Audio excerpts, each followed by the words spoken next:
Alright, what is up guys? In this video we're going to be building the beautiful sky, kind of the last big piece, at least for what I've got right now, and you can see this is just amazing. In the sky we're actually going to be able to have the option to change kind of like the time of the day, the turbulence in the sky, kind of all these colors, a lot of different properties to make the sky beautiful. So if you want to build like a time ramp and make the progression of time in this, it'll be really simple. So let's get right to it. Jumping right in, after we set up our scene, we set up our lights, and then we finally set up our sky. If you're building without the sky, kind of building along, then you'll notice that the sky is black. That's just because we don't have access to the set clear color, or at least not as far as I know of.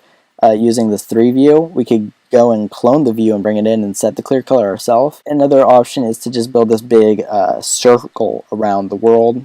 Circle. We just go ahead and build this big sphere around the world, and it will give us a big beautiful blue sky, not this thing that we're looking at. Go into our setup sky function. This is kind of a big meaty function. So you see the first thing we're going to do is create a new instance of sky, and then we're going to add it to our scene sky.mesh. Pretty simple.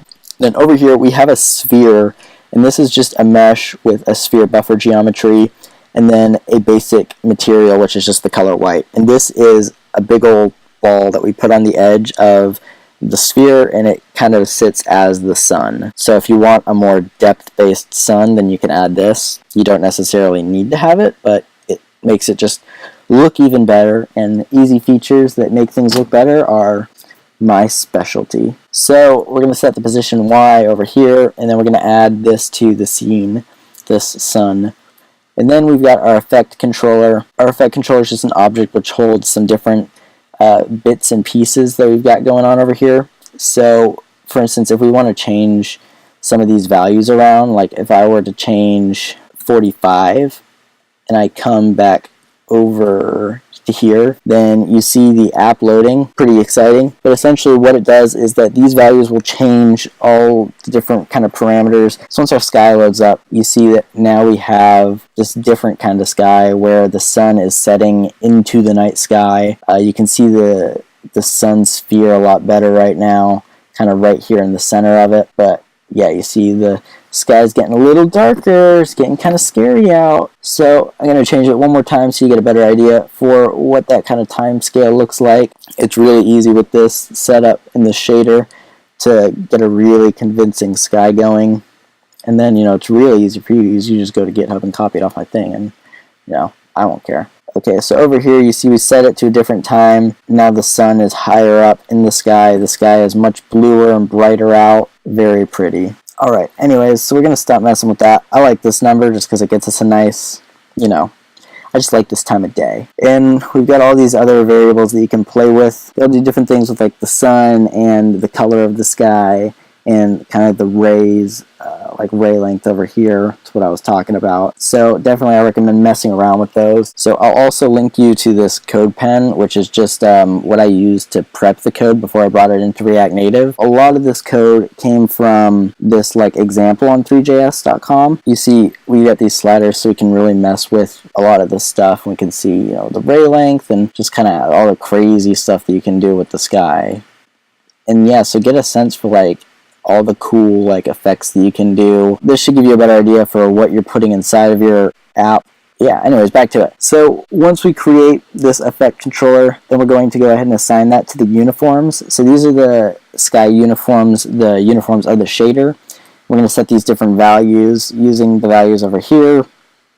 Oh, we could just set these directly, to be honest. There's a lot of code repeat going on here. And then over here we use some trigonometry to calculate from the inclination and the azimuth the sun's new position on the sphere, and then we, you know, set visible from that. So then we take our uniforms and our sun position value and we copy them to the sun sphere dot position. So let's take a look inside the actual sky object right now so you get a better sense for like what these are doing. If we jump into our sky shader file over here in the JS, you'll see that we have the actual shader here. We've got some uniforms, and then over here the shader. So this vertex shader is a long array of strings. You'll see it's a JLSL, and it's the shader language. So if you've ever built shaders before, you'll be pretty familiar with this. This is actually a really popular sky shader. I've seen it used in a lot of different places. I'm not really going to get into the depths of this because shader code is a whole different beast, and this is a complex beast. So definitely look this up if you're more interested, or let me know in the comments, and maybe I can make a video that describes this better. Yeah, this is a complex situation going on right here. Anyways, so we take this array and we join the characters together. So this is a little trick to just create one long string, but to make it so that you can like edit it in line, or edit it without being in line. And then with the fragment shader, we're going to do the same thing, and we get down here to the actual class. The class is really simple. We take our uniforms and we define those using 3 uniforms util, and then we clone in our Sky Shader uniforms defined at the very top of this object, and then we create a new shader material using a fragment shader, the one we defined earlier, and the vertex shader, and our uniforms. And then over here you see we set the side to backside because we're inside the sphere. So if you were to like fly outside the circle and turn around, you wouldn't be able to see the outside, you would just see the inside. We're going to take this sky material and we're going to take a sky geo, which is the sphere buffer geometry. We're going to make a huge radius, and then we are going to create a mesh using that geometry and the sky shader material. And then finally we're going to expose these variables. You see we're going to create a mesh, a new 3 mesh with the geometry and the material, and then we're going to expose our shaders, the sky uniforms. And that is it, everybody. Thanks so much for sticking with me through this, or if you were one of the people who left in the first 30 seconds that got the GitHub one, thank you as well. Let me know if you want to see more React Native or Exponent tutorials. Thanks so much for watching, and take it easy, guys. Little yada yada, not a